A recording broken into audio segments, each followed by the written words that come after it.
Alors aujourd'hui, on va effectivement voir ce thème bienveillance, respect, gestion des comportements toxiques. Je vais faire un lien d'emblée avec la notion de performance durable. Pourquoi? Vous avez des institutions, alors imaginons, je vais prendre des exemples théoriques, donc vous avez une business school où justement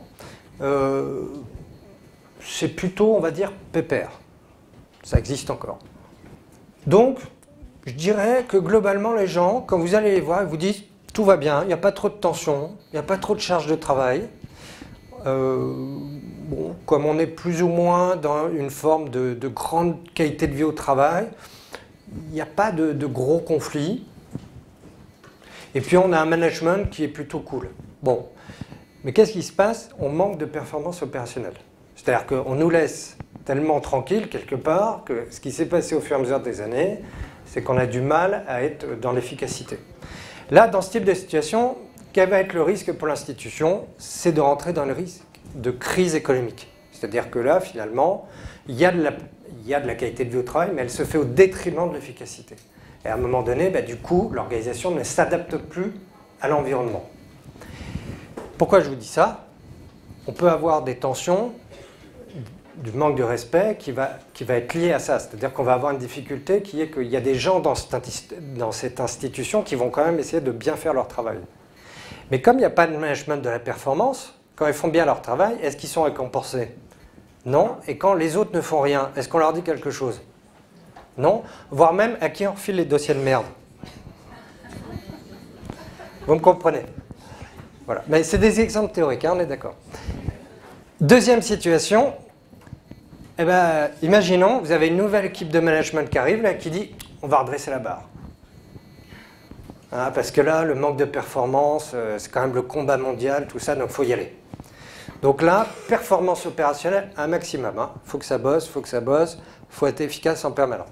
Sauf que, bon, dans cette nouvelle culture, le respect, la bienveillance, le fait que les gens sont des gens, quoi, des personnes, c'est devenu peut-être un peu moins important. C'est surtout des ressources. Il faut optimiser les ressources. C'est un actif stratégique. Donc, qu'est-ce qu'on fait? On commence à être dans des relations qui sont plus tendues. Et puis, au contraire, là, on commence à évaluer en permanence les individus. On essaie de regarder qui travaille pas. On va à la pêche aux infos. Comme ça, on devient quelque part maltraitant. Bon. Vous avez une vraie performance opérationnelle. Mais qu'est-ce qui se passe au niveau de la qualité de vie? Elle baisse. Et donc, vous avez une vraie performance économique, mais les gens sont en souffrance. Ce qui veut dire quoi? Qu'ils vont s'adapter, mais au détriment de leur propre bien-être. Et ça va créer, ce qu'on va voir tout à l'heure, des dettes psychologiques, c'est-à-dire une forme de souffrance qui, à un moment donné, va se transformer en colère. Je souffre, donc à un moment, je réagis. Comme je réagis, qu'est-ce qui se passe? Je discute avec les autres. Et puis, progressivement, cette colère va devenir collective.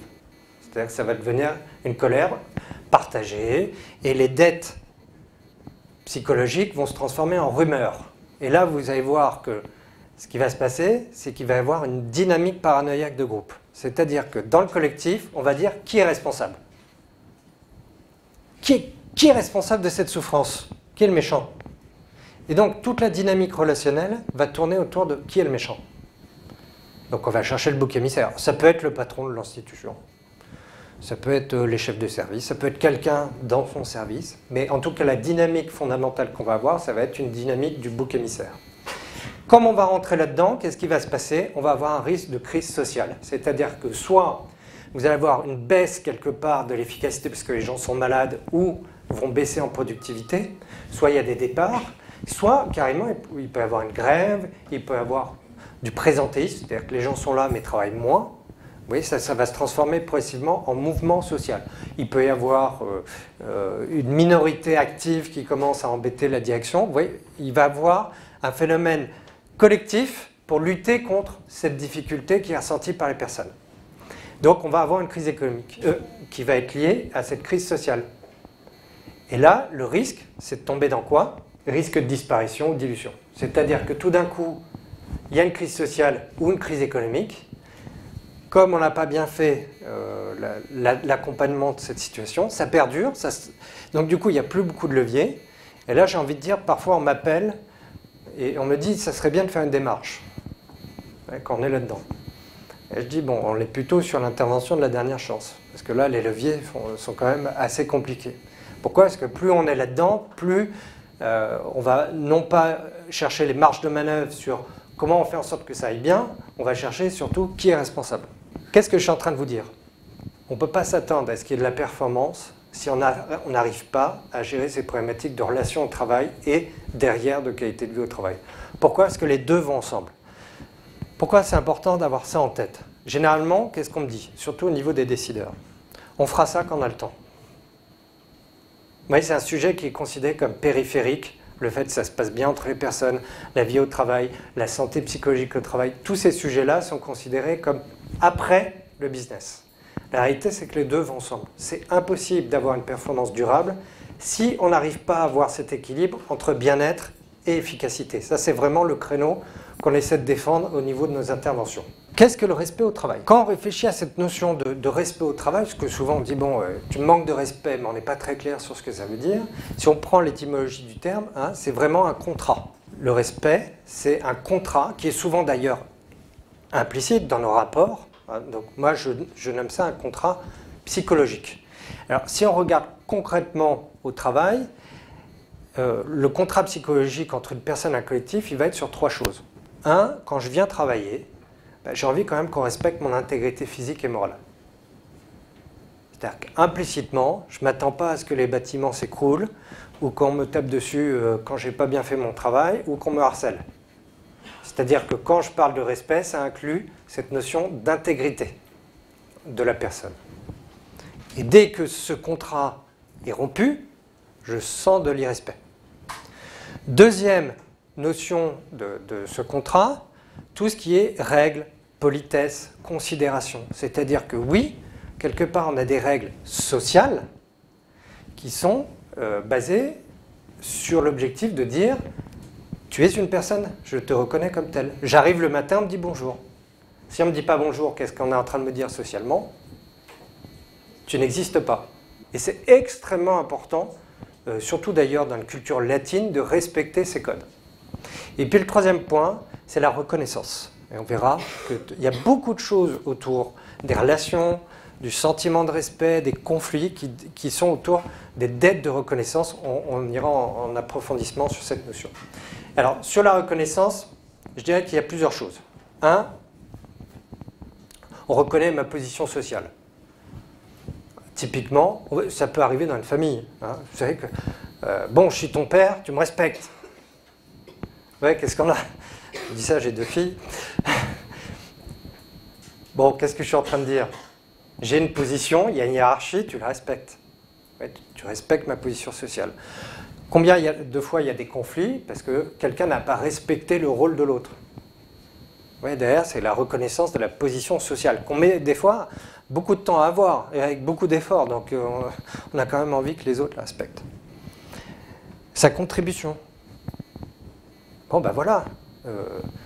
Souvent, les personnes dans une école du back-office, des fonctions administratives, est-ce qu'elles ont l'impression qu'on les considère, on va dire, au juste niveau de leur contribution par rapport au professeur? Bon, je m'en vais. C'est la question à ne pas poser. Il y a du vécu. Oui, dans le sens où c'est ce qu'on appelle, on parle de travail invisible. C'est-à-dire que le seul moment où on vient voir l'administratif, c'est quand ça ne marche pas. Vous voyez ce que je veux dire? On dit, bah alors comment ça se fait qu'il n'a pas pu s'inscrire sur tel truc? Pourquoi tu n'as pas fini tel dossier? Oui, mais le fait que tous les mois la fiche de paye soit réglée, que ça roule, on ne va pas voir en disant, ah, bravo, merci, hein, tu as réglé ma fiche de paye. Donc ça peut entraîner quoi? Un sentiment de manque de reconnaissance et de manque de respect de sa contribution. C'est-à-dire, qu'est-ce que je mets de moi-même pour que le travail, ça tourne? Et c'est pas, quand on fait bien son travail, on ne met pas uniquement, on va dire, on n'est pas là en train de faire son travail comme un emploi, c'est-à-dire uniquement pour gagner son chèque à la fin du mois, on met souvent du personnel. Et cet aspect personnel, il a besoin d'être reconnu. Hein. Souvent, je dis, on a un musée à faire visiter. Ça, c'est important. Et puis, bah, effectivement, il y a la notion du coup de reconnaissance du travail. C'est-à-dire, quand je fais bien mon travail, bah, j'aimerais bien qu'on vienne visiter ce musée, qu'on s'intéresse à ce travail. Le pire manque de respect, quand même, hein, pour les personnes qui s'en plaignent, c'est il n'a pas respecté mon travail. Ouais, du type, j'ai passé 2 jours sur un dossier, je l'envoie à mon chef, et il regarde 5 minutes, il ne me fait pas de retour, ok, et après il me dit, bah, finalement, c'est pas important. Là, on se sent bien, hein. Ouais, là, typiquement, on est sur un marqueur d'irrespect. Donc, il y a une notion de contrat psychologique, c'est-à-dire, on préserve mon intégrité physique et morale, on respecte des règles de politesse qui sont des codes moraux qui permettent de dire « j'existe en tant que personne » et on reconnaît mon travail de manière générale au niveau de la position sociale. Ça, c'est vraiment, je dirais, les 3 points les plus fondamentaux du respect. Alors, on va voir tout ça va avoir une incidence sur notre positionnement au travail.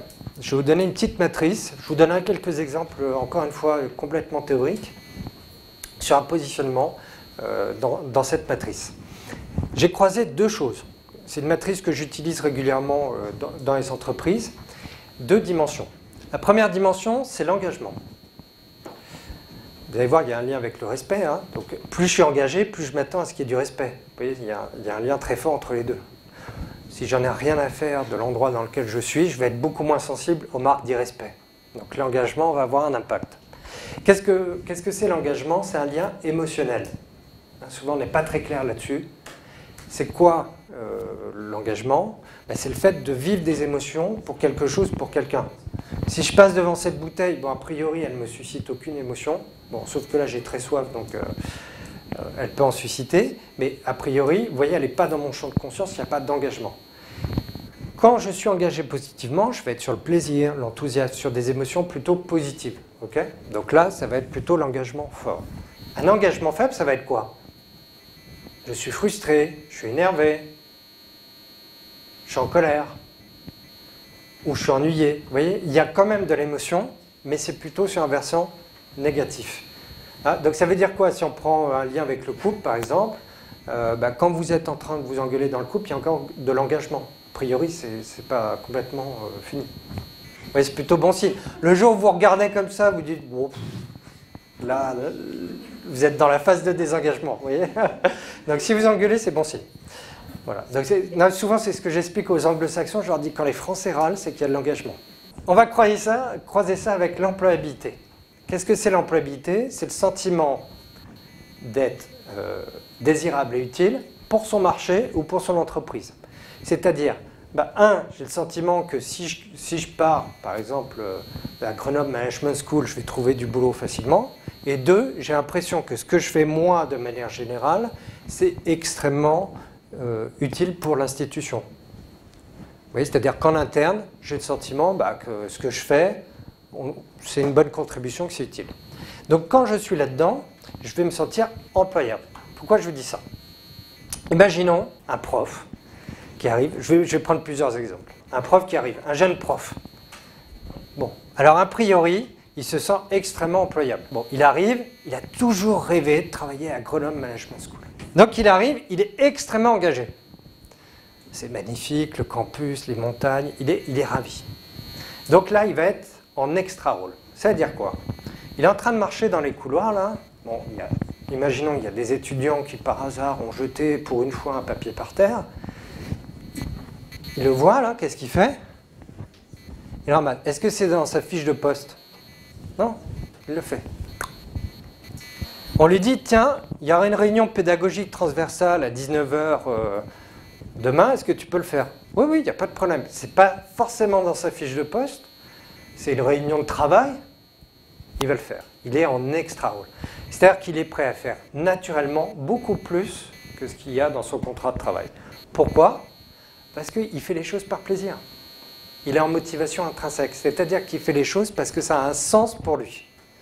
Bon, imaginons, donc il publie beaucoup, il fait des cours en plus, mais il est dans une équipe où, par exemple, ses collègues se sentent éventuellement en rivalité. Ils disent, oh là là, ce petit jeune là qui pourrait nous piquer notre place, ça va pas. Imaginons qu'ils sont en plus dans une équipe, imaginons avec alors je ne sais pas c'est quoi, un chef de service, ça serait un chef de labo chez vous, chef de département. qui n'est pas très bon manager, quoi, qui aime bien l'expertise, donc le management. Bon, quand il y a des conflits, quand il y a des difficultés, il a plutôt tendance à ne pas être là.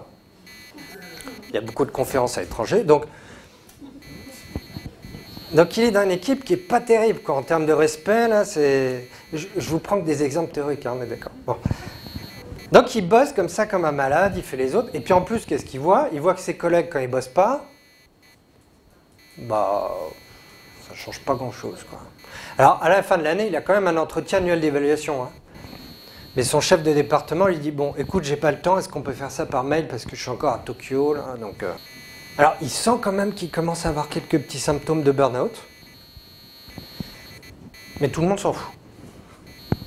Ça se voit bien, les grosses cernes, il est fatigué, il commence à... Quand même, il a beaucoup donné pour l'institution. Donc, est-ce qu'on est dans le respect, là, au niveau du contrat psychologique, par rapport à ce qu'il donne? Bon, mais il est très engagé vis-à-vis de l'institution.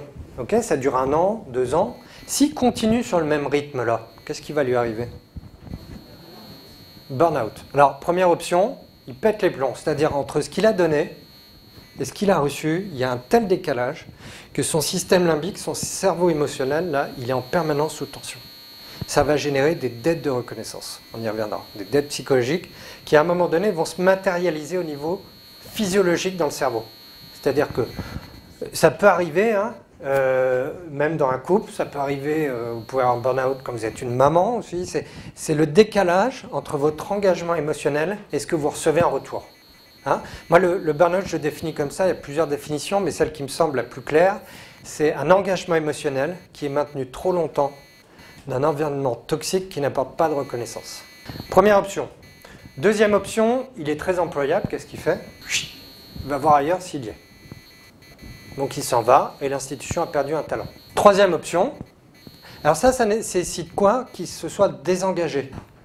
Parce que vous savez, ce qui est très... Par exemple, je fais de l'accompagnement de gens en burn-out. Ce qui est très compliqué, c'est que les personnes se surengagent quand elles ont ça. C'est-à-dire que quand vous avez souffert d'un manque de respect dans l'environnement, où pourtant vous donnez beaucoup, pour donner du sens, qu'est-ce que vous faites? Ben, vous continuez plus de la même chose, en espérant qu'à la fin, vous aurez quand même cette considération. Ouais, c'est ce qu'on appelle une escalade d'engagement. C'est-à-dire pour vous mettre en cohérence entre le comportement et ce qu'on pense, on continue à faire plus de la même chose. Donc c'est ça le paradoxe. Il y a des gens que vous observez, vous dites, mais bon Dieu, pourquoi il continue? Pourquoi il accélère même? C'est ce phénomène d'escalade d'engagement. Donc, première option, burn-out. Deuxième option, il part. Troisième option, imaginons, il vient d'acheter une maison, il se marie, il a des enfants, bon, il se dit quoi? Voilà. Donc là, il fait quoi au niveau de l'engagement? Il se désengage. Il devient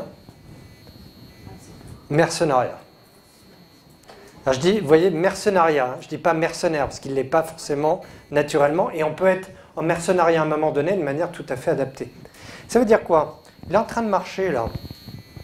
Il y a des papiers par terre. Qu'est-ce qu'il fait? Il s'en fout. On lui dit, il y a réunion à 19h, là. Il dit, ben, je peux pas, j'ai piscine. Hein. C'est-à-dire qu'il va limiter son engagement à sa zone de confort. Donc là, c'est comme si, matériellement, il restait sur une petite île, tranquillement, et qu'il regardait le bateau passer. Alors, imaginons que le bateau, ça soit l'institution, là, qui passe. Lui, il reste sur son caillou. Une business school, ça évolue en permanence. Donc, il faut donner de soi pour s'adapter, être justement capable de suivre ces évolutions. Si la personne reste en permanence dans sa zone de confort, là, sur son petit caillou, le bateau, il est où, au bout d'un moment? Il est loin devant, il est au large. Hein. Mais lui, là, il est resté sur le caillou. Comment il fait pour y aller? Ben, soit il rame, ou il nage, soit il reste. Parce qu'il se dit, je vais me noyer. Donc du coup, en termes d'employabilité, là, qu'est-ce qui se passe? Ça se dégrade progressivement. Et il sait bien qu'à l'extérieur, il aura du mal à trouver. Donc il se dit, ouh, mais il fait chaud ici, c'est bien. Je vais quand même rester là. Et là, à ce moment-là, il se transforme en une espèce de psychologue économiste. Ça existe. Parce que, bon, logiquement, qu'est-ce qui se passe? Même s'il contribue moyennement, bon, là, on va dire qu'il dit, bon, voilà, je suis un peu bloqué. C'est-à-dire que mon salaire évolue plus, j'ai plus vraiment de possibilité d'évoluer en termes de carrière, je suis un peu bloqué sur mon île. Mais bon, moi, j'aimerais bien quand même un peu augmenter chaque année. C'est normal. Donc, qu'est-ce qu'il fait? Il dit, chaque année, c'est pas forcément explicite ou conscient, hein, mais chaque année, j'en fais de moins en moins à salaire égal. Donc, je gagne de plus en plus. Ça s'appelle le présentéisme. C'est-à-dire, progressivement, vous allez avoir une baisse de productivité en dehors de la norme. On est en dessous de la norme. Là, on est quand même sur le minimum. Là, on est en dessous. Et là, on est au-dessus. C'est-à-dire que là, chaque année, pour dire, bah, quand même, je ne suis pas bloqué dans ma cage dorée, j'en fais de moins en moins à salaire constant. Donc, je gagne de plus en plus. Hein, vous savez, c'est un principe de gestion. Si je ne peux pas augmenter le chiffre d'affaires, j'augmente la rentabilité. Voilà. Donc, c'est des bons gestionnaires. Alors, imaginez, bon, ça n'existe pas, hein, on est d'accord, vous n'en avez pas, surtout dans une école comme la vôtre. Imaginons qu'il y a des gens en présentéisme là, hein, et que vous avez un management qui, globalement, n'aime pas vraiment le management. Du type, imaginons, des profils experts, à qui un jour on a dit, tu es manager, et ils se sont dit, ah, c'est bien pour évoluer au niveau hiérarchique, mais alors, ils n'aiment pas tellement gérer les relations humaines. Bon, ils se retrouvent dans cette situation-là, à gérer. Qu'est-ce qu'ils font? Ah si, ah non, ils font pas rien. Ah non, non, non, non, non, ils font pas rien. Il faut pas être... non, non, ils vont voir les gens en extra-rôle et ils leur disent, tu peux faire. Ils refilent le bébé aux extra-rôles. Oui, mais ils leur disent, tu es autonome. Hein? Tu es autonome, toi. Qu'est-ce qu'ils font pour les gens en présentéisme? Ils font à la place d'eux. Donc du coup, qu'est-ce qui se passe? On a un beau système qui est, plus tu bosses, plus tu es engagé, moins on s'occupe de toi, et plus on te refile le travail de merde. Voilà. Mais si tu pouvais rester motivé dans la durée, ça serait bien. Donc du coup, là, les gens qui sont là, quand ils observent tout ça, qu'est-ce qu'ils disent en termes de respect? C'est quoi la pensée automatique, là? Allez, lâchez-vous, il fait chaud, là. On se fout de ma gueule. Hein? C'est pas ça? Bon, c'est pas moi qui l'ai dit. Hein. Alors, vous voyez qu'il y a encore une case. Imaginons, bon, parce qu'on a parlé aussi des comportements toxiques. Imaginons, encore une fois, c'est vraiment théorique. Imaginons, alors, vous allez me dire, alors un prof ou un administratif qui aura des comportements vraiment, par exemple, colériques, très facilement, sous-polais, difficiles à cadrer, bon, qui s'énerve facilement, et en plus qui est nul. Mais tout le monde en a peur. Et cette personne, elle adore l'institution. Hein, elle a marqué Grenoble École de Management, elle a tatoué sur l'avant-bras, là, oui. Elle vient tous les jours en disant, ça fait 25 ans que je suis là, j'adore, c'est ma famille. Bon, mais juste, elle fait peur à tout le monde. Imaginons, elle est dans un service où le manager a été très courageux jusque-là, c'est-à-dire que quand il a fallu la recadrer, qu'est-ce qu'il a dit? Non, mais elle est très très bien, compétente, pas de problème. Et d'ailleurs, sur l'entretien annuel, il y a marqué quoi? Excellente, si quelqu'un la veut, je la soumets à l'évolution, ça c'est... Non, c'est important, c'est un potentiel quand même. Bon. Et puis, tout d'un coup, on lui met un jeune chef de service, qui n'a pas bien compris le jeu, là, et qui dit « Taillot, Taillot, mais qu'est-ce qui se passe ? Cette dame-là, ou ce monsieur, il est insupportable, il fait mal son boulot. Donc je vais lui dire, bah écoute, ça serait bien quand même que tu fasses ton travail sur des fichiers Excel, comme tout le monde, avec telle méthode, pour justement qu'on puisse travailler tous ensemble. Donc si tu veux, je te paye une formation, tu vas aller à Grenoble, à Lyon, faire une formation sur le fichier Excel. Alors la personne revient, elle dit quoi ? Ah, chef, merci, c'était super la formation Excel. Ah, je suis content. Ah ouais, maintenant je suis persuadé que ma méthode est mieux. Donc le chef, là, au bout d'un moment, qu'est-ce qu'il dit? Bon, on va faire un entretien dans le cadrage, là.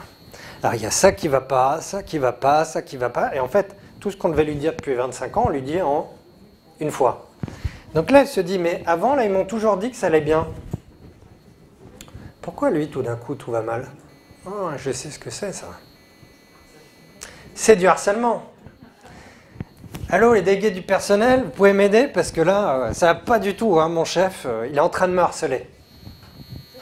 C'est un exemple théorique, on est d'accord. Hein. Donc qu'est-ce qui se passe? Ben, vous avez la RH, vous avez l'administration, ils voient le patron, l'école, et on essaie de régler, il y a une enquête. Et là, tout d'un coup, qu'est-ce qui se passe? La personne, elle capte deux choses. Un, elle va retrouver de la bienveillance. C'est-à-dire qu'on l'avait un peu mis dans son trou, quoi. Hein. Au bout d'un moment, les gens, elle n'est plus vraiment vers elle. Et là, tout d'un coup, elle a activé des sauveurs autour d'elle. Donc les personnes commencent à leur donner de l'intérêt, de la bienveillance. On va y revenir là-dessus. Donc premier gain positif, bienveillance. Deuxième gain positif, bah, déresponsabilisation. Si mon travail est mal fait, c'est pas moi, c'est mon chef. Donc je préserve mon estime de soi. Donc la personne, inconsciemment, qu'est-ce qui peut se passer? Elle va devenir accro aux bénéfices secondaires de la position de victime. C'est-à-dire qu'elle a bien capté qu'à chaque fois qu'elle était victime, elle avait ces deux bénéfices secondaires, la bienveillance et la déresponsabilisation. Donc on lui règle le problème avec son chef de service. Qu'est-ce qu'elle fait derrière? Ah, mais vous avez m'avez mis dans un bureau où j'étais avec mon collègue où on s'était engueulé il y a 15 ans. Vous l'avez fait exprès, hein? On rechange le bureau. Ah, mais vous avez vu, c'est quand même à 3 minutes des toilettes. Elle va retrouver en permanence une problématique pour se remettre en position de victime. Pourquoi? Parce que ça lui permet à chaque fois d'avoir ces gains qui sont la bienveillance et la déresponsabilisation. En psychologie, on appelle ça la victimisation. Elle est devenue accro à la position de victime. Et ça peut être conscient ou inconscient. Alors vous voyez que tout ça, c'est très lié à des questions de dette psychologique, à des questions de tension relationnelle qu'il peut y avoir dans une équipe et qui sont liées, in fine, au manque de respect qu'il peut y avoir dans une institution. Alors, on va revenir justement sur cette notion de dette de reconnaissance parce que vous allez voir, ça va structurer un peu mon propos sur les conflits. La première dette de reconnaissance, ou la première attente, on pourrait dire, c'est la reconnaissance symbolique. On a trois types d'attentes en termes de reconnaissance. Au travail, on attend que symboliquement, on communique publiquement nos mérites. Ce qu'on appelait considération tout à l'heure. Ça veut dire quoi? Ben, quand je travaille, j'attends quand même que publiquement, on dise que j'ai fait des efforts et que j'ai obtenu des résultats. Hein, les mérites, c'est les deux. Parce que vous pouvez très bien avoir fait beaucoup d'efforts. Imaginons, vous avez fait beaucoup d'efforts pour que ça se passe bien la rentrée. Et comme par hasard, il y a toujours des problèmes. Vous n'avez pas forcément, enfin peut-être pas chez vous, mais vous n'avez peut-être pas obtenu tous les résultats, mais par contre vous avez fait beaucoup d'efforts et vous attendez, même implicitement, que ça soit reconnu. Alors publiquement, ça peut être ne simplement un bravo. Ça peut être une réunion de travail. Vous voyez, c'est-à-dire que publiquement, c'est que ça parte de l'espace privé. Vous voyez, que ça ne soit pas uniquement dans votre tête, mais que ça soit aussi public. On peut se sentir en dette uniquement là-dessus. Vous pouvez être dans un environnement où vous avez des bonnes perspectives de carrière, une bonne paye, mais aucune considération symbolique. Vous avez quand même beaucoup de managers ou de personnes qui disent « t'es bien payé, ça suffit ». Vous voyez, et on oublie cette dimension qui est essentielle. Pourquoi? Parce que c'est celle qui nous rappelle à notre condition humaine, à notre place dans un collectif. Le deuxième, c'est la reconnaissance de carrière, obtenir une promotion désirée pour récompense de son mérite au travail. Alors on peut se sentir en dette, parce qu'effectivement, on a quand même beaucoup donné, et finalement, on ne progresse plus. Ça, c'est un point particulier des écoles, hein.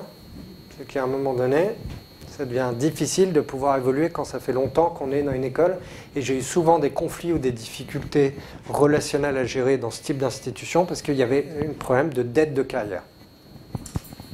Et le troisième, c'est la reconnaissance financière, c'est-à-dire obtenir une rémunération équitable à travail et résultats égaux. C'est-à-dire, bah oui, effectivement, je travaille, mon collègue d'à côté gagne 10 ou 20% de plus. C'est dégueulasse. Voilà. Alors, quand on emmagasine comme ça des dettes psychologiques de reconnaissance, comment on se sent au niveau émotionnel? C'est quoi l'émotion qui va être au premier plan? La frustration, la colère, bon, l'injustice. Alors l'injustice, c'est ce qu'on pense. L'émotion, quand je sens de l'injustice, ça va être de la frustration, de la colère. Bon, ben, il y a un moment donné, quand on emmagasine de la colère, comment on l'évacue là? Alors, on va au sport, on se défoule, bon. Et dans le sport, là, quand on se défoule, on est en train de penser à quoi? On rumine, bon. Et la nuit à 4 h du matin, là, quand on se réveille, on pense à quoi? Voilà. Et quand on en parle entre collègues, là, qu'est-ce qui se passe au bout d'un moment? Et quel impact ça a sur la qualité du collectif, le climat entre les personnes, quand il y a ce type de dette? Ben, ça détériore, parce qu'effectivement, on devient suspicieux, puis on devient énervé, on devient en colère, on devient aigri. Vous voyez, ça va avoir un impact. Alors, on va avoir deux choses. Soit ce qu'on appelle en psychologie contextuelle la légitimité destructrice. C'est-à-dire, on se dit, je suis légitime à faire payer à quelqu'un. Ça, vous pouvez le retrouver dans une famille, par exemple. C'est-à-dire, par exemple, pour donner un exemple, vous avez le père de famille qui s'est fait rabrouer. Alors, je vais faire le truc complètement réact. Donc, moi, j'ai suivi ce qu'il disait hier sur France 2. Donc, le père de famille qui va travailler, son chef ne lui donne pas son augmentation. Il arrive le soir, il est énervé. Qu'est-ce qu'il dit à sa femme? C'est pas bon ce que tu as fait. Ok, c'est très rare que ça, c'est bien. Bon. Ah, bon, voilà. Alors, imaginons que... Voilà. Alors, la femme, elle fait les devoirs avec les enfants. Qu'est-ce qu'elle leur dit? C'est nul, t'es nul. Voilà. Et eux, ils sont énervés. Qu'est-ce qu'ils font avec le chien? Boum! Un gros coup dans le chien. Voilà. Donc, si vous voyez un chien qui fait caille, caille, vous savez que c'est de la légitimité destructrice. Dans une famille, vous pouvez très bien voir ça. C'est-à-dire, typiquement, pour le dire plus sérieusement, quelqu'un, imaginons, qui aurait été maltraité par ses parents, ou qu'il aurait eu, donc c'est pas de la bienveillance, il aurait eu plutôt de la maltraitance, quand il va être parent lui-même, peut, sans s'en rendre compte, se sentir légitime à redevenir également maltraitant. Pourquoi? Parce que quelque part, il est en train de faire payer la dette. C'est ça le souci de la dette. Elle ne s'efface pas, la dette psychologique. Elle est dans notre tête. Il y a toujours quelqu'un qui, à un moment donné, doit la payer. Donc, ça peut avoir des impacts quand il y a beaucoup de sentiments de dette dans un système relationnel, c'est-à-dire une institution. Ça peut vraiment pourrir l'ambiance. Surtout quand les gens restent longtemps, parce qu'il y a des historiques. Deuxième, vous avez la légitimité constructive. C'est-à-dire, justement, je me sens extrêmement reconnu, moi, voire même peut-être un peu plus. J'ai le sentiment d'avoir eu de la chance dans la vie. Et donc, au bout d'un moment, pour rétablir l'équilibre, qu'est-ce que j'ai envie de faire? De redonner. D'être dans le don de soi. Je donne gratuitement. Je n'attends rien en retour. Pourquoi je vous dis ça?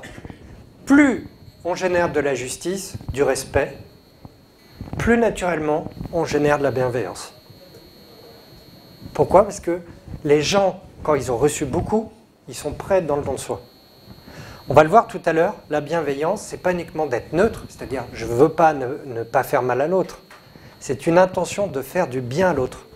Donc tout l'enjeu dans les organisations, c'est de faire en sorte de limiter à un maximum les dettes, de voire même de créer du surplus relationnel, qui mécaniquement va se transformer au fur et à mesure du temps en système de bienveillance qui va auto-engendrer quoi? De la bienveillance. C'est-à-dire que ça se nourrit.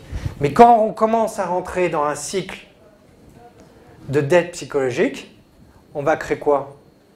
De la légitimité destructive qui va se transformer éventuellement en malveillance, parce qu'il faut bien que quelqu'un le paye, qui va auto-entretenir quoi? La malveillance. Alors sur les conflits, parce que du coup ça peut entraîner et ça explique beaucoup de conflits qu'on va avoir dans les entreprises, et on va voir que suivant le niveau auquel on prend en charge les conflits, on ne va pas avoir le même impact sur les collectifs. Le premier niveau, le premier stade d'un conflit, c'est ce que j'appelle le conflit de contenu. Ça veut dire quoi?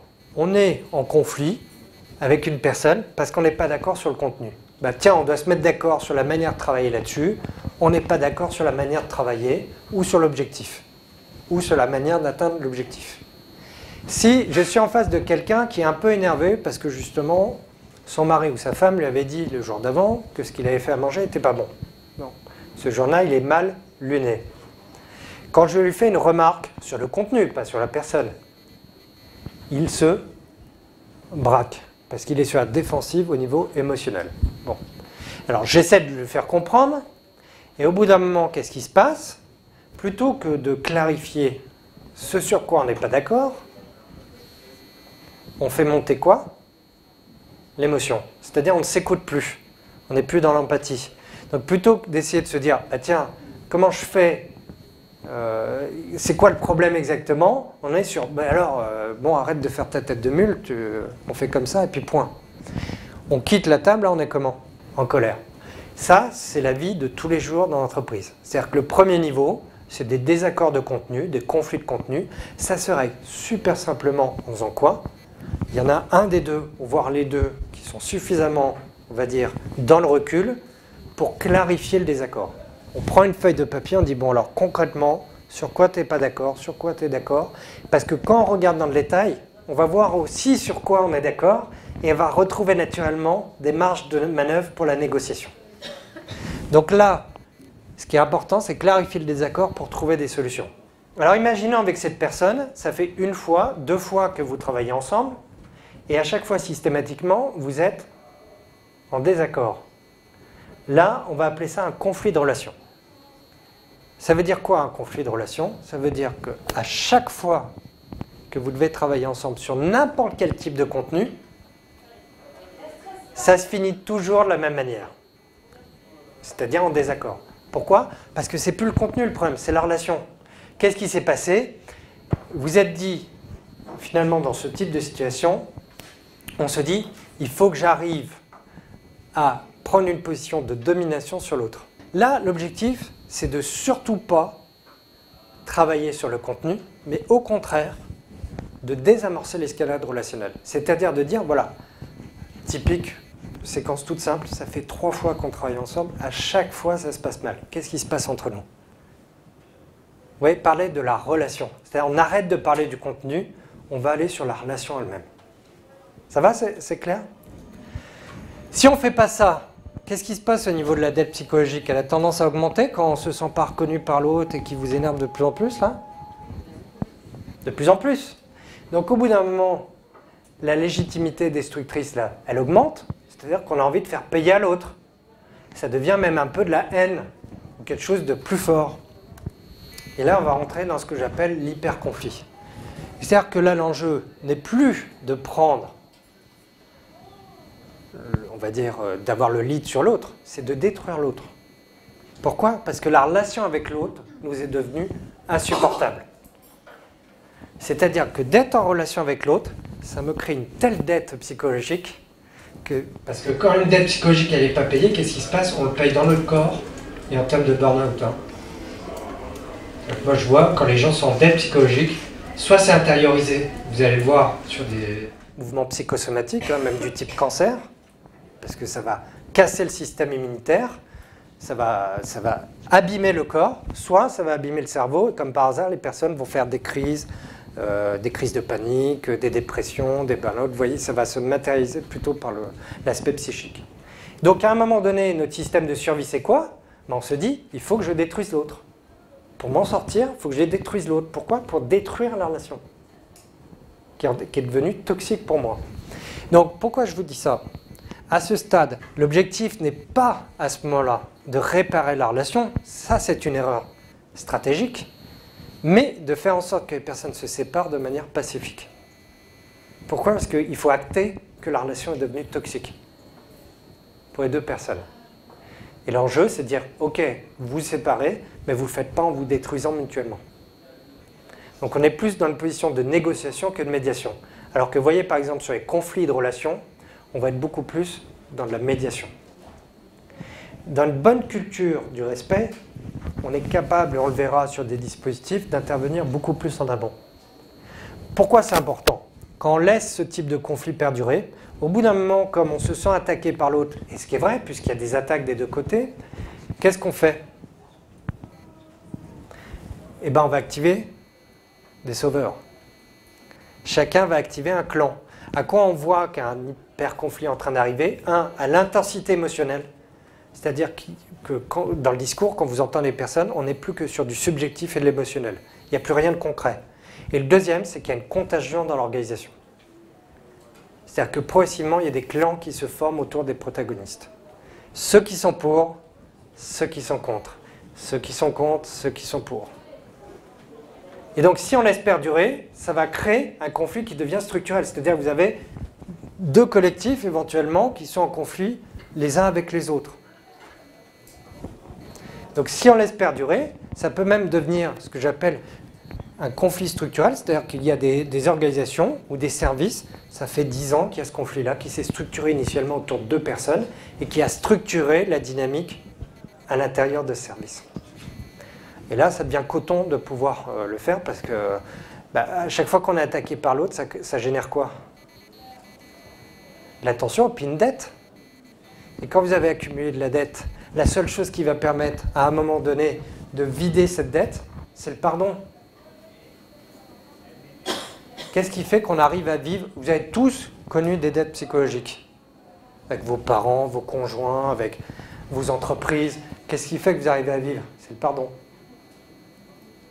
Mais quand c'est un collectif dans une organisation et que la dette est énorme, eh ben, il faut l'organiser, hein, le pardon. Et tant qu'on n'a pas fait ça, ça perdure. Donc c'est extrêmement compliqué après à régler. Alors il y a des facteurs démultiplicateurs. C'est le rapport de force, c'est-à-dire bien sûr, on va très vite rentrer là-dedans quand l'autre, par exemple, en fait, c'est parce qu'il voulait la place de l'autre, ce qui existe dans toutes les entreprises. Et il y a ce qu'on appelle les résonances négatives. Je vais y revenir, d'où l'importance de ce travail sur soi. Comme je le dis souvent, la première responsabilité en termes de respect, c'est de travailler sur soi. La première marge de manœuvre, c'est soi-même.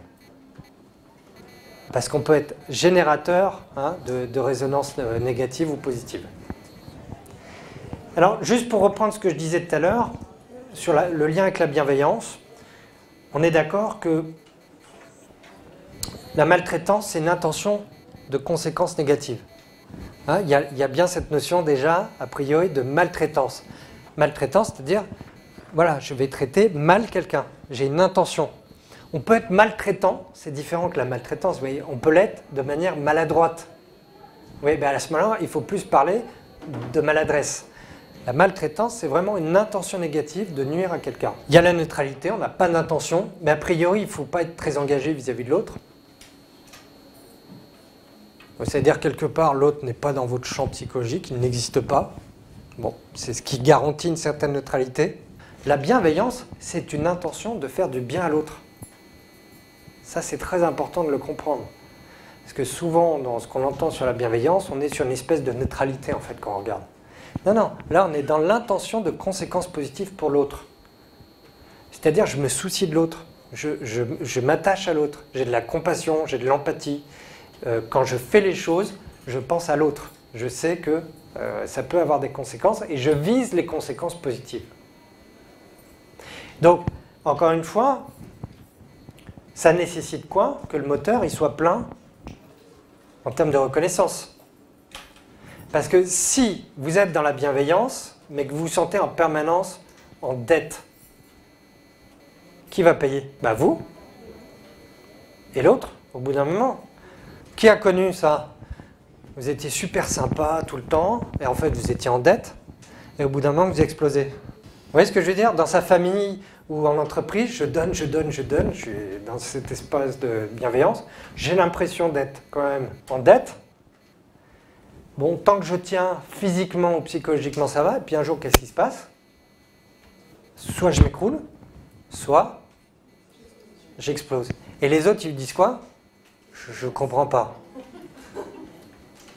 C'est ce qui est d'ailleurs le problème, c'est qu'ils ne comprennent pas en fait la dette. C'est pour ça qu'on se sent en dette d'ailleurs. Et là, généralement, qu'est-ce qui se passe derrière en termes d'émotions? On culpabilise. Et donc, du coup, qu'est-ce qu'on fait là derrière? On revient. Et on est dans une fausse bienveillance parce qu'en fait, la première bienveillance, c'est déjà pour soi. C'est-à-dire que si on fait de la bienveillance en permanence à son détriment, on se met en dette. Donc, soit on le paye physiquement et psychologiquement, soit à un moment donné, on va le faire payer à quelqu'un. Qu'est-ce que je peux faire concrètement? On va aborder, du coup, on va rentrer un peu plus en profondeur dans les aspects psychologiques.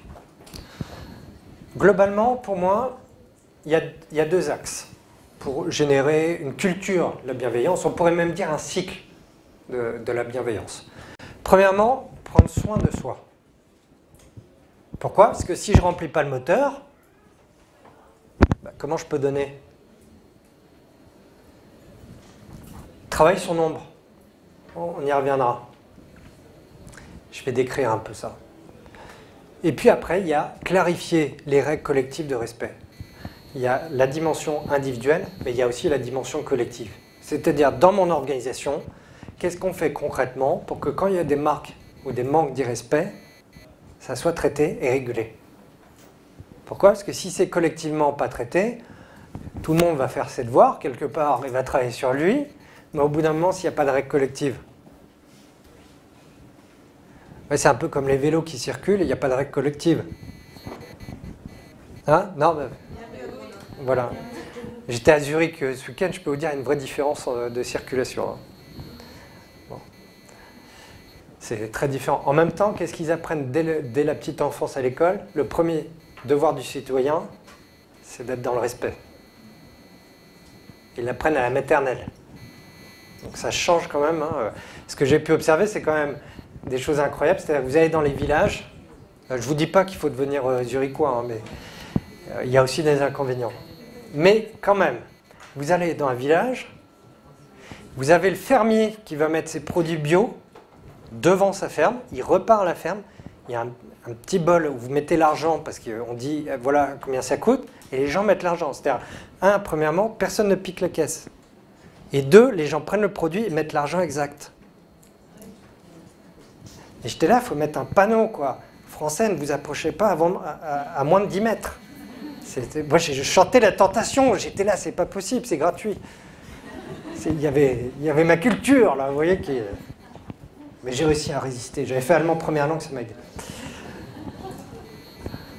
Ça va, c'est clair? Donc il y a aussi les règles collectives, c'est-à-dire on doit faire son travail individuel, mais il doit aussi y avoir tout un aspect beaucoup plus collectif. Alors, prendre soin de soi, ça va nous faire un petit détour. Ce que je ne vous ai pas dit, c'est que je m'intéresse beaucoup, moi, en tant que psychologue, à la psychanalyse jungienne, ce qui est une psychanalyse qui n'est pas très très connue en France, qui est moins utilisée que d'autres. Premier point sur lequel je voudrais aborder, sur lequel je voudrais insister, c'est qu'effectivement, la première responsabilité de ces questions, c'est de se connaître, travailler sur son nombre. On va y revenir parce que ça a un impact majeur, notamment sur ce qu'on appelle les projections. C'est-à-dire que quand on est en conflit avec l'autre, quand on est en difficulté avec l'autre, c'est aussi un mécanisme de projection. Rapidement, vous avez dans la conception psychique de Jung plusieurs niveaux. Le premier, qui est un peu le mystère, c'est le soi. Ça veut dire quoi, le soi? C'est l'instance qui permet d'équilibrer des choses qui sont, on va dire, d'habitude séparées. Ça veut dire quoi? On peut très bien être un homme et avoir un côté féminin. C'est vrai. C'est pour ça que ça me faisait rigoler hier, des hommes qui disaient « il faut revenir au masculin ». Mais non, tout l'enjeu pour être bien avec sa femme, c'est de travailler sur sa part féminine. Pourquoi? Sinon, elle la projette sur l'autre. Et tout l'enjeu pour les femmes, pour être bien avec leur homme, c'est de travailler sur leur part. Voilà, sinon ils la projettent sur l'autre, avec tout ce qui va avoir positif et négatif. Le soi, c'est l'instance qui équilibre les choses. Et c'est un travail qu'on ne peut pas maîtriser. C'est-à-dire que ce mouvement-là, il se fait au cours des années, on ne peut pas travailler là-dessus. La seule chose qu'on peut faire, c'est de l'accueillir. Au-dessus, vous allez avoir toute la partie de l'ombre. Pour prendre une image, ça serait comme une espèce de sac poubelle, on pourrait dire. Où dedans, vous auriez toutes les parties de votre personnalité que vous ne voulez pas reconnaître, que vous ne voulez pas utiliser, ou que vous avez même refoulé. Ça veut dire quoi? Moi, j'ai toujours été quelqu'un de très sympathique. Et comme par hasard, je me suis toujours mis en lien avec des copines ou des copains qui étaient extrêmement désagréables. Pourquoi? Parce que ça me permet, par la projection, de vider une partie de mon ombre qui est que moi aussi j'aime bien être agressif quand même. Je l'ai délégué à quelqu'un. Parce que je ne veux pas le reconnaître chez moi. Et donc, comme par hasard, à chaque fois, alors surtout quand on est manager, ça je l'ai vu, nombre de managers qui sont super sympas et comme par hasard, ils ont toujours un lieutenant qui est terrible. Pourquoi? Parce qu'ils lui ont délégué cette partie d'eux-mêmes, sans s'en rendre compte. Et quand bizarrement, vous leur dites, ben, il est terrible. Ils vous disent, oh non. Vous lui montrez une autre personne qui a à peu près le même comportement, il dit, ah, il est terrible. Bizarre, ça a touché une partie de son âme, il est dans le déni. Vous voyez, le déni, c'est ça. Ou, par exemple, les artistes m'énervent parce qu'au fond, j'ai une partie artiste, mais mes parents m'ont toujours dit, ah non, artiste, c'est pas terrible. Donc, j'ai pas le droit de l'utiliser. Donc, quand je vois que quelqu'un l'autorise, qu'est-ce que je me dis? Quel salaud! Ou au contraire, je viens d'une famille un peu bobo, un peu artiste, ok? Et moi, je suis quand même un peu un matheux du type un peu comptable, au fond. Pas de bol. Il y a une erreur de casting. Ok? Et dans ma famille, c'est pas tellement autorisé de jouer avec l'argent, c'est pas dans les valeurs, quoi. Donc quand je suis avec quelqu'un qui est un peu comptable, qu'est-ce qui se passe au niveau psychologique? Si c'est vraiment bien ancré dans mon ombre, là, il m'énerve. Il s'autorise exactement ce que moi, j'ai pas pu m'autoriser. Vous voyez, c'est ça les résonances. C'est-à-dire qu'à chaque fois qu'il y a quelqu'un qui vous énerve, que vous ne pouvez pas piffrer qu'il y a quelque chose, ça vous dit quelque chose de l'ombre. De ce grand sac, finalement, qu'on ne regarde jamais, puisqu'on le considère comme un sac à poubelle. Enfin, à moins que vous regardez votre sac à poubelle, a priori, on le jette et puis on le... Hein, vous voyez?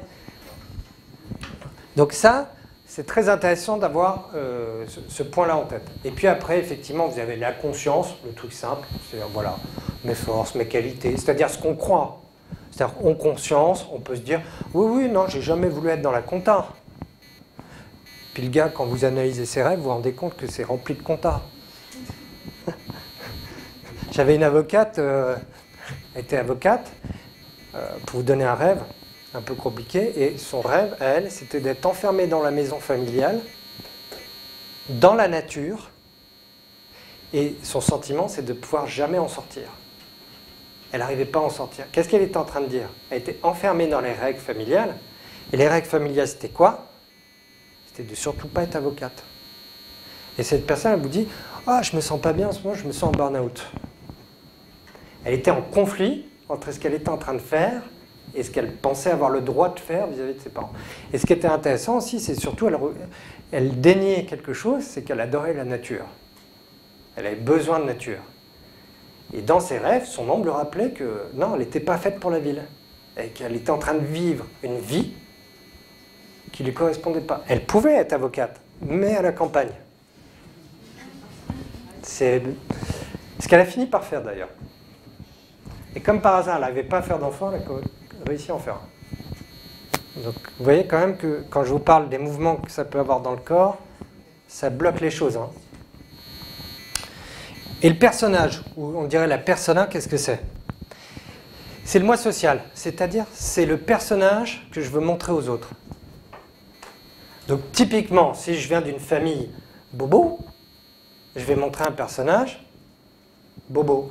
Si je viens d'une famille catholique, extrêmement rigoureuse, extrêmement dans la gestion, je vais montrer quoi comme personnage?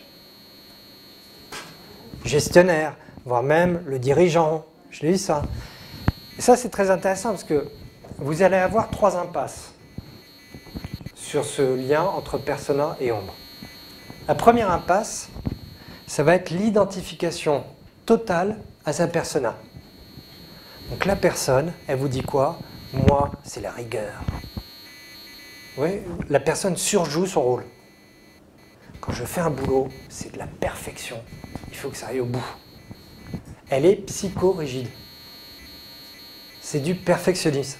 Tout le monde s'en fiche. Pourquoi?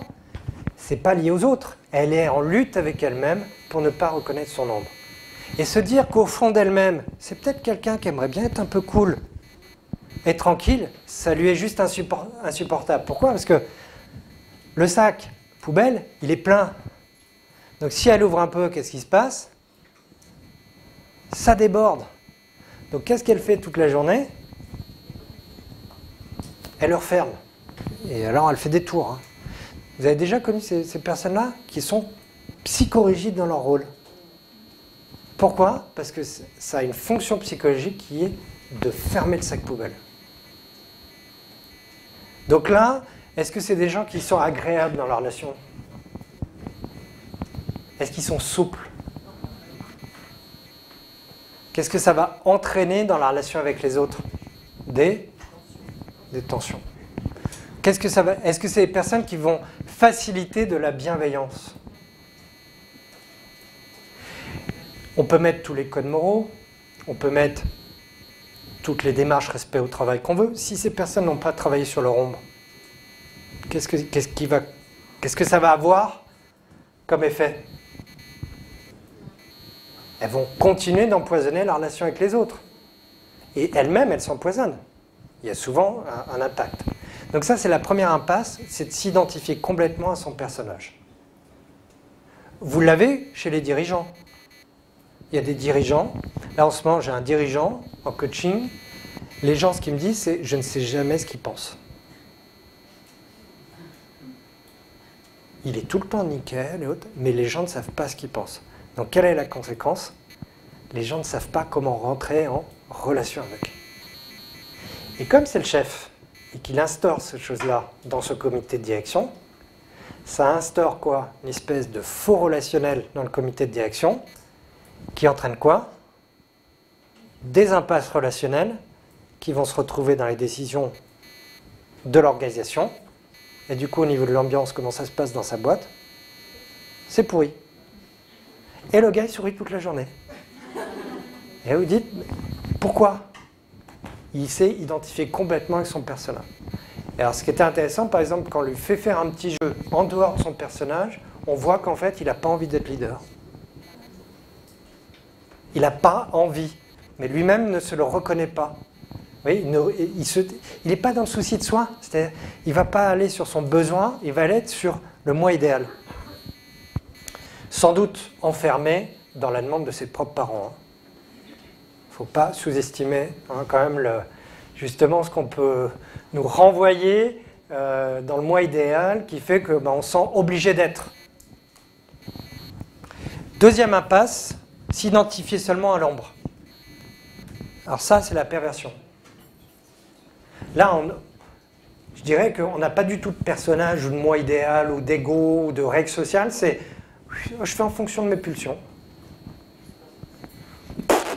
Donc là, c'est quoi? Alors, il y a des gens qui le sont dès le début. Hein? Donc ça, c'est les pervers. Voilà. Alors, il y en a dans les institutions. Hein? Dans les organisations, il y en a. Moi, mon estimation, c'est qu'il y a à peu près 4% des managers et des dirigeants qui sont à peu près là-dedans. De ce que j'observe sur le terrain.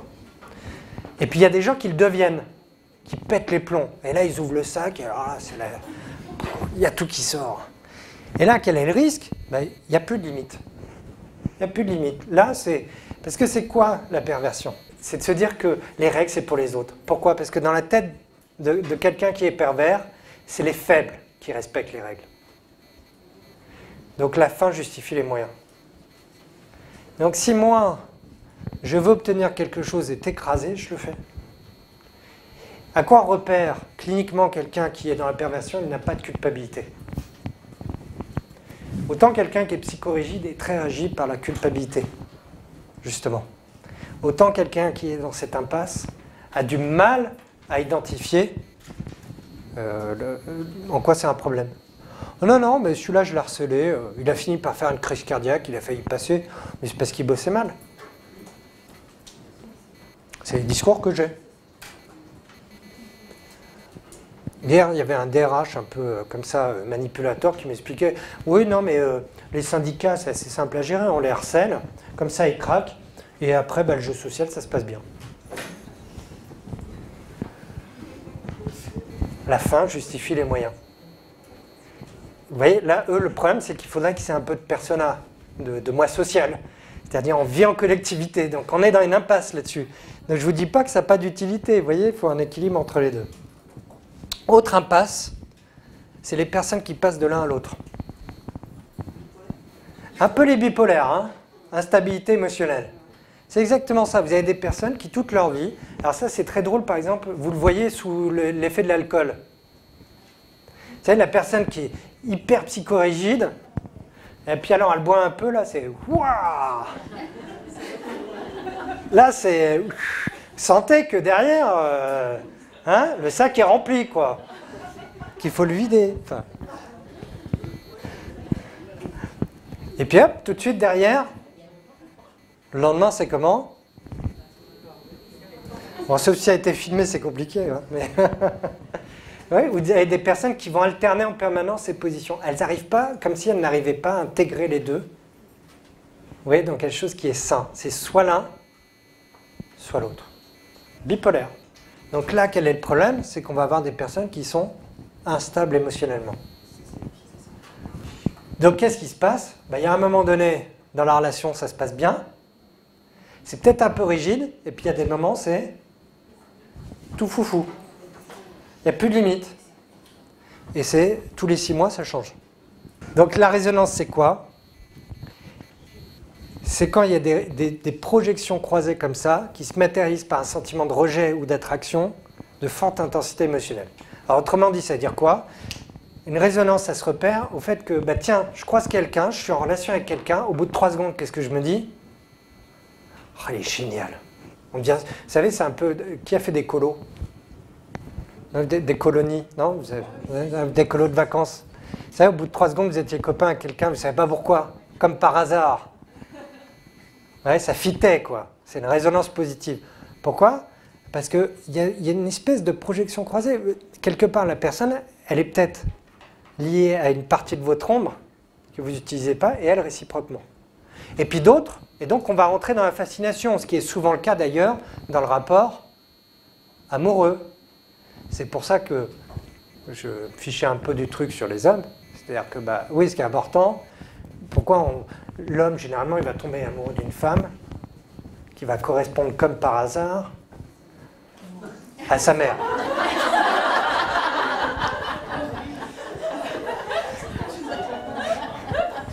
C'est pas faux. C'est pas faux. C'est pas faux du tout. Surtout, elle va correspondre à une partie de lui-même qui sous-utilise. Ça peut être parce que ça ressemble à sa mère qu'il ne pouvait pas l'utiliser. Bon. Physiquement, c'est vrai que ça peut être le cas. Et la femme, elle va tomber amoureuse d'un homme qui va ressembler à son père, on est d'accord? C'est sûr que ou qui va être l'opposé, bien sûr. Et qui, comme par hasard, qui va avoir des traits, des compétences qui sont ce que la personne aimerait avoir. Je vous dis ça, par exemple, vous pouvez avoir un homme qui est très dépendant et qui va être avec une femme, comme par hasard, qui est un peu guerrière. Alors au début, ça se passe bien. Oui, c'est-à-dire que finalement, l'homme... Qui est là-dedans? Il faut les revitaliser, ces hommes, hein, c'est pas possible. Bon, alors, donc, un homme un peu dépendant avec une femme guerrière. Au début, ça se passe bien, parce qu'ils sont justement dans cette résonance positive, c'est croisé. Et puis, quand l'homme, finalement, parce que l'ombre, elle évolue, dans la deuxième partie de la vie, comme par hasard, elle a envie d'émerger. Parce que le soi, il dit, il faut intégrer. C'est toujours à peu près vers 30-40 ans que ça commence, et ça ne cesse d'augmenter. Voilà. Donc, l'homme dépendant, au bout d'un moment, il voudrait être un peu plus guerrier. C'était la femme qui était guerrière au début. Hein. Allez, on va dire indépendant. Voilà. Je ne veux pas me fâcher avec une guerrière. Donc,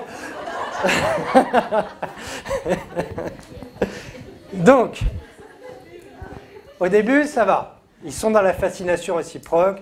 Ils ont fait une espèce d'assemblage qui va bien. Et puis, au bout d'un moment, quand la femme voudrait être un peu plus aussi dépendante, on a assez de partir à la guerre. Bon.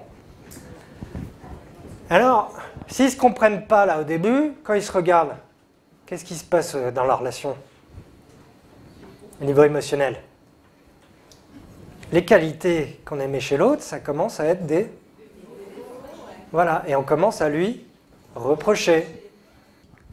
Vous voyez, tant qu'on n'a pas travaillé sur soi, qu'est-ce qu'on va faire? On va avoir ces projections croisées à chaque fois qui vont empoisonner la relation avec l'autre.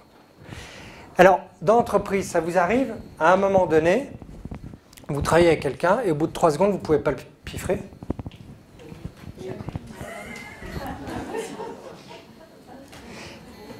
Alors, si on se pose la question de comment je fais pour le virer, ou comment je fais pour me protéger, plutôt que se dire qu'est-ce que ça veut dire de moi. Si on ne revient pas sur soi, quand on est en résonance négative, qu'est-ce qui va se passer au niveau de la relation? Ben voilà, on va attaquer l'autre. Vous voyez, la première responsabilité, c'est déjà de bien se connaître. Première responsabilité, c'est aussi prendre soin de soi. C'est-à-dire, bien se connaître, c'est bien comprendre les mouvements psychologiques dans lesquels on est et les besoins qui sont exprimés dans la relation avec les autres. C'est-à-dire que quand on sent des choses, ça dit quelque chose de nous-mêmes. Ça dit quelque chose du mouvement psychologique qu'on est en train de vivre. Et moi, ce que j'observe, c'est qu'on est dans une culture extrêmement matérialiste, où une grande partie de notre énergie psychologique est maintenant liée au fait de réussir, matériellement. Et ça, ce mouvement-là, il oublie de nous recentrer sur nous-mêmes. Alors qu'on n'a jamais eu autant de psycho-machin. Hein.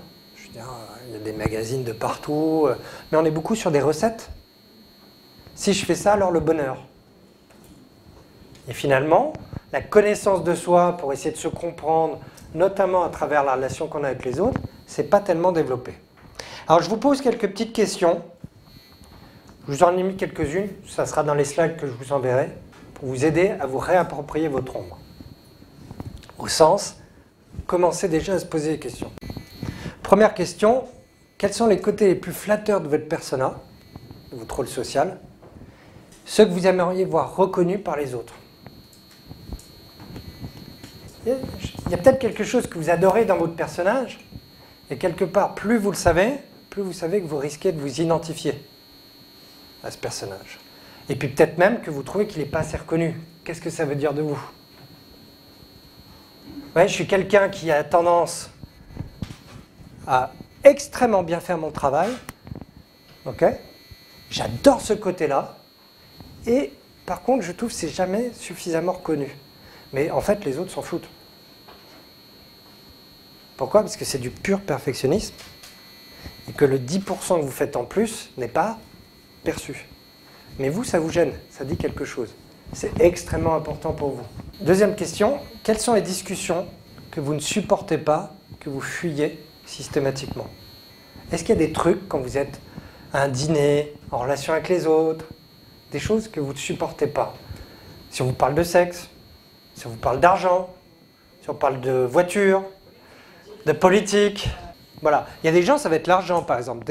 Même avec leur conjointe, ils parlent d'argent, ça les crispe. Il y a des gens, ça peut être le sexe, et il y a des gens, ça peut être la politique. Il y a des gens, ça va être les conflits. Dès qu'il y a un conflit, dès qu'on parle d'un truc, vous voyez, l'intimité. Ouais, ça vous dit quelque chose d'une partie qui est dans votre ombre. Troisième, quelles sont les situations qui vous tendent, vous rendent hypersensible, nerveux, nerveuse? Il y en a par exemple, ça va être le temps. Il y a des gens, ça va être le fait qu'on fasse la queue à un supermarché, qu'il y ait des gens qui doublent.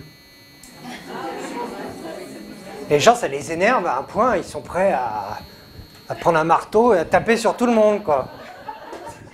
Et il y en a d'autres qui s'en foutent. Quelles sont les situations qui vous rendent défensives, qui donnent l'impression d'être d'une infériorité? C'est-à-dire, est-ce qu'il y a des situations, des thèmes sur lesquels, quand on l'aborde, votre réflexe premier, c'est de vous dire « je ne sais pas faire ». C'est pas moi, c'est pas pour moi. Quelle situation avez-vous honte facilement? La crainte de laisser paraître une faiblesse. Alors, des gens vont dire ça va être lié au corps. D'autres, ça va être lié au fait de ne pas savoir. D'autres, ça va être lié, par exemple, on peut avoir des scénarios du type quand je ne connais pas les personnes. Oui, une espèce d'anxiété sociale. Quand je suis sur un lieu que je ne connais pas, il pourrait se passer quelque chose. Quoi? En plus, ils ne vous connaissent pas, donc... on pourrait se rendre compte que je ne suis pas d'ici. Ou, par exemple, quand je fais quelque chose pour la première fois, il ne faut pas que je me plante. Mais on peut activer de la honte que le voisin n'aura pas facilement. Ça vous dit quelque chose de vous-même. 6. Quels sont les sujets pour lesquels vous ne supportez pas la critique? Alors il y en a, par exemple, ça va être si on leur dit quelque chose sur leurs vêtements, sur leur maison, sur leur manière de se comporter. Ouais, j'ai connu des personnes qui, par exemple, pouvaient être vulgaires, et quand on leur disait, alors que visiblement elles savaient qu'elles en jouaient, ne supportaient pas ce type de critique. Ouais, ça, c'est des choses qui peuvent être assez fréquentes. Il y a des personnes, vous leur parlez, par exemple, vous leur faites une critique sur la nourriture. C'est des gens qui, par exemple, peuvent être extrêmement mauvaises cuisinières ou cuisiniers. Des personnes, hein. J'ai bien dit personnes. Ben, je fais attention maintenant. OK? Et qui reproduisent en permanence le fait de cuisiner. Et le jour, enfin tout le monde leur dit c'est super bon parce qu'on est quand même poli, hein, le respect. Et puis quand le jour où quelqu'un leur dit quand même que c'est pas... Enfin qu'elles sont meilleures quelque part, comment elles le prennent?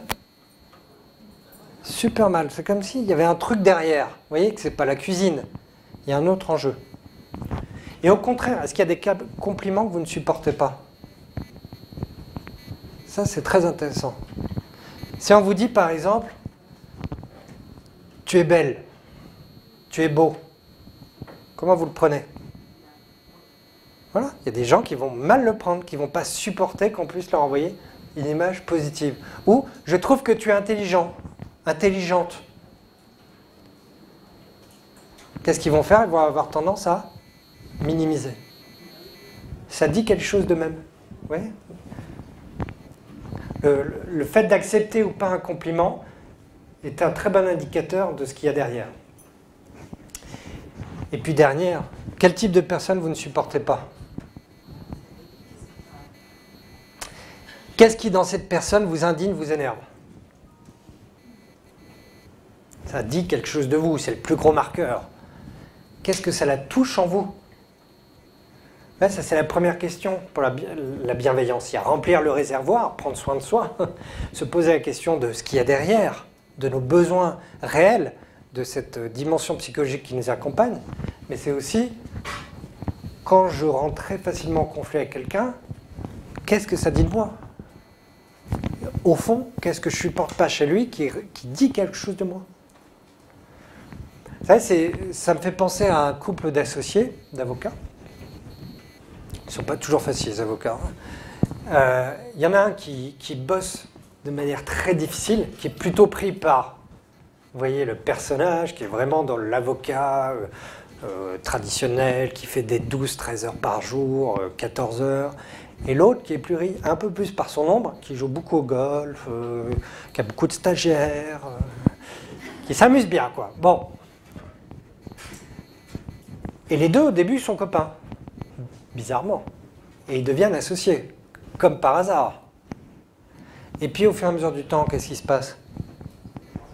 En plus, là, il y a une notion de dette. Hein. Voilà. Et assez intéressant, c'est que celui qui est plutôt cool, peut-être un peu trop cool, il dit, mais il ne reconnaît pas que moi, je mets un peu de souplesse dans le cabinet et que si j'étais pas là, tout le monde partirait. Et l'autre personne qui est plutôt psychorigide, elle dit, mais il faut rien. Et moi, c'est moi qui fais tenir la structure. Vous voyez? Et personne ne se pose la question de qu'est-ce qui fait qu'on on est si différents, mais complémentaires. Et qu'est-ce qui fait que, comme par hasard, on a voulu bosser ensemble? Et qu'est-ce qui fait qu'en ce moment, on ne supporte plus la différence de l'autre, alors qu'avant, on était fasciné par la différence de l'autre? Et on se pose la question uniquement sous forme de conflit. Et donc, tant qu'on se pose cette question, on finit par faire quoi? Par se séparer, voire s'attaquer mutuellement. Et là, ce qui était intéressant en médiation, c'est que en travaillant avec chacun sur son ombre, l'autre a dit, bah oui, effectivement, moi j'aimerais aussi être un peu plus cool. Et l'autre a fini par dire, c'est vrai que j'aimerais quand même parfois être un peu moins dans l'impulsivité, un peu moins dans l'ombre, et un peu plus cadré, comme l'autre. Et donc, une fois que ce travail a été fait, ça a été possible de les faire travailler sur un nouveau mode de relation dans lequel, plutôt que de projeter sur l'autre une partie de soi-même qu'on n'utilise pas, on la réintègre et l'autre fait la même chose en face. Donc on va être sur une relation qui est beaucoup plus mature. Cette relation mature, elle dit de la différence de l'autre, je fais une force. Là, on peut être dans la bienveillance. Oui, mais à partir du moment où on a fait ce travail-là. L'autre point, c'est clarifier les règles du respect. Il y a l'aspect collectif. Chacun d'entre vous, chacun d'entre nous, je m'inclus, on doit travailler sur cette partie individuelle. Mais bien entendu, il faut aussi que dans l'institution dans laquelle on travaille, il y ait quand même des règles communes, un système de management qui fait que c'est quand même possible d'avoir du respect de manière globale. Le premier point, c'est définir collectivement un comportement acceptable, pas acceptable. Pourquoi? Si vous avez des comportements déviants, mais que la ligne rouge n'est pas clairement définie, à partir de quand on peut intervenir? On ne sait pas. Donc, il n'y a pas de repère. Et donc, comme il n'y a pas de marqueur, qu'est-ce qui se passe au bout d'un moment? On va attendre le dernier moment. Donc, on peut très bien attendre qu'on soit dans de l'hyperconflit, par exemple, ou dans des comportements qui sont de l'ordre du harcèlement. L'autre point, et c'est là où on doit être dans une approche globale, organisation, management, individu, c'est aussi le management. Il y a plusieurs points. Un, est-ce que le management est formé au coaching de la performance? Au sens, sur la matrice Midori, est-ce qu'on gère la performance? Quand il y a quelqu'un qui ne performe pas suffisamment, est-ce qu'il est recadré? Est-ce qu'il est accompagné? Quand quelqu'un est plutôt en extra-hall, comment il est accompagné pour que ça se passe bien? Oui, tout ce point-là, au niveau de l'équipe et au niveau individuel. Et l'autre point, c'est également comment on gère les conflits. Les managers, la plupart du temps, ne savent pas gérer les conflits. Donc ils ont tendance à faire quoi? Soit éviter, j'ai rien vu, soit à prendre les personnes en conflit et à faire quoi? Vous n'avez pas le droit d'être en conflit. C'est-à-dire, je prends les deux personnes dans le bureau et je leur dis, mais comment ça se fait que vous êtes en conflit? Non, non, non. Ah, vous l'avez connu, ça? Ou, troisième situation, j'écoute les deux et je me positionne. Je dis, c'est lui qui a raison, c'est lui qui a tort. Donc là, je suis en train de faire quoi? Acte de subjectivité. La gestion des conflits, c'est quoi? C'est définir des règles et devenir l'arbitre quand on est manager. Je définis les règles du respect avec mon équipe et en fonction des situations, je vais jouer un rôle d'arbitre. Mais il faut avoir déjà défini collectivement ce qui est acceptable, pas acceptable. Et puis l'autre point, effectivement, il faut donner les moyens aux managers. C'est-à-dire qu'il faut avoir une politique, une stratégie managériale où on dit, voilà les leviers. C'est sûr que si le manager n'a aucun pouvoir de sanction, n'a aucun pouvoir de récompense, qu'est-ce qu'il fait? Il compte les points, quoi. Il regarde le match. Ou alors il peut se transformer en psychologue, mais enfin, au médiateur. Alors l'autre point qui peut être utile dans une institution, c'est de mettre en place des médiateurs internes, c'est-à-dire des gens, des salariés qu'on va former là-dessus et qui vont pouvoir de temps en temps, sur des conflits pas trop lourds, gérer la situation. Ça permet vraiment d'aller très très vite dans la régulation des problèmes et ça c'est extrêmement intéressant pour ne pas rentrer justement dans les cycles négatifs. Ou un pool de médiateurs externes, c'est-à-dire des gens qu'on connaît. Pourquoi? Parce que dans la médiation, ce qui est important, c'est que les deux parties soient d'accord. Parce que si on impose un médiateur sur deux parties et qu'il y en a un des deux qui pense que l'autre, de toute manière, il n'est pas neutre, le médiateur, il a déjà perdu. Donc il faut pouvoir que les deux parties puissent choisir quand même le médiateur. Donc un pool, ça permet, un peu comme dans le coaching, ils envoient 3 et ils se mettent d'accord. Bon, si ça met un an, il faut peut-être de l'arbitrage. Oui, parce que ça veut dire que là, le conflit, il est en train d'utiliser ce point-là. L'autre point, c'est définir les modalités de traitement d'un manque de respect. Souvent, il n'y a pas uniquement le manque de lignes rouges, on ne sait pas aussi comment on traite ce type de situation. Qui aller voir? Quelle est la procédure? Quel retour va être fait? Comment ça va être géré? Comme il n'y a pas ce type de procédure, est-ce que les personnes vont prendre le risque de dire les choses? Pas forcément. Et puis, quel va être le niveau de réactivité de l'organisation? Il va être plutôt lent, parce que justement, on n'aura pas de routine dans l'organisation. Donc ça peut être d'un point de vue collectif intéressant de mettre en place aussi une dimension de routine, de procédure qui permettent d'expliciter comment on fait dans ce type de situation. Et puis, mais ça c'est plus à l'adresse des dirigeants qui sont là aujourd'hui, travailler son exemplarité. Non, mais la meilleure manière d'accompagner le changement de culture, c'est de montrer exemple. Ça me rappelle ce dirigeant qui me disait on va rentrer dans une culture digitale. Ok, je lui dis bah alors comment vous faites? Parce qu'il m'avait mandaté là-dessus. Je dis montrez-moi comment vous faites. Il me dit c'est-à-dire bah, pour être exemplaire. Et là il appelle sa secrétaire et dit montrez à Monsieur Port comment vous utilisez l'ordinateur. Non mais c'est comme les gars qui veulent une culture de l'open space et qui ont un bureau de 60 mètres carrés quoi. Ça c'est. Enfin, la réalité de ce que j'observe dans les organisations, vous voyez, même dans des grands groupes, c'est que maintenant vous avez des équipes de direction qui se mettent aussi en plateau pour montrer l'exemple. Et ça crée quand même moins de friction que quand vous avez quelqu'un qui a un bureau qui fait la moitié de cette salle et qui dit à tout le monde de se mettre dans l'open space. Il y a un manque de cohérence. L'exemplarité. Si moi je suis respectueux, et plus on est dirigeant, plus on montre l'exemple. Pourquoi?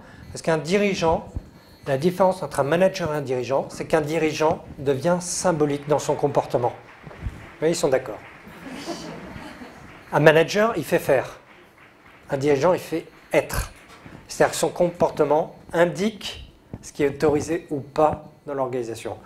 Si vous mettez en place une démarche respect au travail, et vous avez des dirigeants qui ne serrent pas la main, qui ne disent pas bonjour, qui ne s'intéressent pas au travail de leurs collaborateurs, vous pouvez faire n'importe quoi, ça ne marchera pas. Pourquoi ils disent quoi? Le comportement chez nous, c'est faire ce que vous voulez. Donc l'exemplarité, c'est le pilier de ce type de démarche. Je ne connais pas votre chef. Alors avant de passer à quelques questions, parce que je n'ai pas envie non plus que tout le monde soit rôti, passons à l'action. Quel est le niveau de bienveillance dans mon équipe? Pourquoi? Ce qu'il faudrait changer, stopper ou amplifier dans mon comportement et celui de mes collègues. Peut-être vous pouvez avoir une discussion suite à cette conférence entre vous. C'est intéressant. Votre première marche de manœuvre, c'est vous, sur ces sujets. Quelles sont mes forces et mes faiblesses sur prendre soin de soi, se montrer respectueux? Est-ce que ici, dans la salle, vous prenez du temps sur vos mouvements psychiques? Est-ce que vous prenez du temps pour vous comprendre sur vos besoins, sur là où vous en êtes, sur votre ombre, de nettoyer, de pardonner toutes les dettes psychologiques que vous avez pu vivre? Parce que si vous êtes en dette, c'est difficile d'être bienveillant, y compris avec vos proches, y compris avec vos enfants, qui traînent la dette après. C'est ce qu'on appelle les problématiques intergénérationnelles. Comme par hasard, il y a sur 3 générations les mêmes problématiques qui se reproduisent à chaque fois. Parce que personne n'a nettoyé. Qu'est-ce qui, objectivement, vous permet de soutenir cette évaluation sur ces 3 dimensions? Vous me dites, oui, mais bien sûr, tout le monde me dit je suis bienveillant. C'est très intéressant toujours quand je fais les 360 degrés en coaching. Je vais demander aux familles maintenant. Je ne fais pas uniquement les collaborateurs ou les collègues. J'appelle la femme, j'appelle le mari. Alors des fois, il y en a qui me disent « je suis très empathique ». Puis les collègues ils disent « oui, il est très… » ou les collaborateurs. Puis j'appelle la femme, elle se marre. Et lui, empathique, on l'appelle le bulldozer. Il joue un personnage. Assorti de cette… Alors, pardon pour la faute. De cette conférence, qu'auriez-vous envie de changer, stopper ou amplifier comme comportement? Qu'en diraient vos proches? Ça serait intéressant de vous poser la question. Et qui peut vous soutenir dans cet effort? Sur qui vous pouvez compter? Je vous donne quelques petits points pour bien finir de remplir le réservoir. Quelques points qui sont essentiels, à savoir. 1, ce qui est démontré scientifiquement, c'est que quand on a la possibilité d'avoir une personne de confiance où on peut être authentique régulièrement, c'est-à-dire vider son sac émotionnel, les personnes sont moins souvent dans le conflit et sont plus souvent dans le bien-être. Ça, c'est le premier point. Donc, soit vous en avez dans votre entourage, soit vous l'achetez, quoi. Ah, voilà, un chien, un thérapeute, voilà. Bon, un chat qui ne boit pas trop, quoi. Comme ça, il vous écoute. Bon, voilà. Ou un chat. Les chats, c'est bien aussi, ils absorbent l'énergie. Bon. Le cheval, enfin, il y a plein de... Un copain, un amant, enfin, bon, bref. Voilà. Premier point. Deuxième point, on vit tous sur un rythme circadien. Ce que montre la recherche, c'est que on a un cycle qui est le suivant. On peut accepter 6 jours de stress, et le 7e jour, on doit se reposer. Pourquoi ? Tous les organismes vivants, même unicellulaires, extrêmement peu complexes, ont ce rythme-là. 6 jours de stress possible, 1 journée de repos, sans stress. Pourquoi je vous dis ça ? C'est à ce moment-là qu'au niveau émotionnel, vous allez faire retomber la pression. Et c'est ce rythme-là, si vous arrivez à avoir des semaines où vous faites attention à 6, 7, que vous allez pouvoir prendre du recul.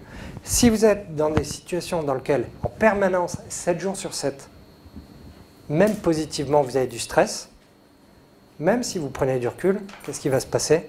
Vous n'aurez pas les bases neurobiologiques pour vous permettre de pouvoir profiter de cette prise de recul. Donc ça, c'est très important. Le dernier point aussi pour être bienveillant, je vous le dis, c'est important, bien dormir. Le sommeil, c'est essentiel. Je vous dis un truc de ce que j'observe chez mes clients, en intervention, les gens se couchent trop tard. Okay. Et travaillent sur écran le soir. Travaillent sur écran ou sont sur Facebook ou des choses très intéressantes. Bon, vous savez, vous connaissez la lumière bleue. C'est-à-dire que quand vous êtes sur un écran le soir, vous envoyez une lumière qui indique à travers votre cerveau qu'il fait jour. Donc votre cerveau, est-ce qu'il est en train de se dire qu'il faut s'endormir? Non. Donc vous ne préparez pas une qualité de sommeil qui fait que, qu'est-ce qui se passe? Le premier niveau du sommeil, c'est le sommeil profond dans lequel on se régénère au niveau cellulaire. Donc quand vous faites ça, vous perdez déjà des années de vie. Il faut le savoir. Donc c'est votre choix. Mais quand vous couchez très tard le soir, vous perdez une année de vie. Bon, parce que c'est le moment où on récupère au niveau cellulaire. Et c'est pour tout le monde pareil. Qu'il y a ceux du soir ou ceux du matin, c'est le même cycle. Voilà, c'est lié à l'histoire de l'espèce humaine. 99% du temps, on était des chasseurs-cueilleurs dehors. Il faut imaginer, et on vivait avec la lumière. Bon. Donc le soir, on se couchait, on ne regardait pas la télé, il n'y en avait pas. Premier point. Deuxième point, quand vous faites ça, du coup, vous avez des rêves et une capacité à récupérer au niveau mental, nerveux, qui est bien meilleur. Alors que si vous ne le faites pas, vous allez récupérer sur du sommeil paradoxal, c'est-à-dire à la limite vous allez vous coucher, vous levez plus tard le matin, mais c'est un sommeil dans lequel normalement vous rêvassez, qui n'est pas obligatoire. Okay, et comme il remplace le sommeil profond, il va être perturbé. Et comme par hasard, sur ces moments-là, vous allez faire des... Voilà. Ou vous allez avoir du mal à vous rappeler de vos rêves. Vous voyez, alors que c'est un moment dans lequel normalement, le soi, il travaille. Il remet les choses dans l'ordre. Donc ça, c'est un point essentiel. 1, vraiment faire attention à ce rythme 6-7. Et 2, faire attention à la qualité de son sommeil. C'est vraiment un élément essentiel pour se sentir bien et pour pouvoir donner positivement aux autres. Et 3, prendre du temps de pouvoir discuter avec quelqu'un de confiance pour vider un peu son sac. Et justement, que ça ne soit pas dans le sac poubelle, là. Voilà. Merci beaucoup pour votre attention. Puis je suis à votre disposition.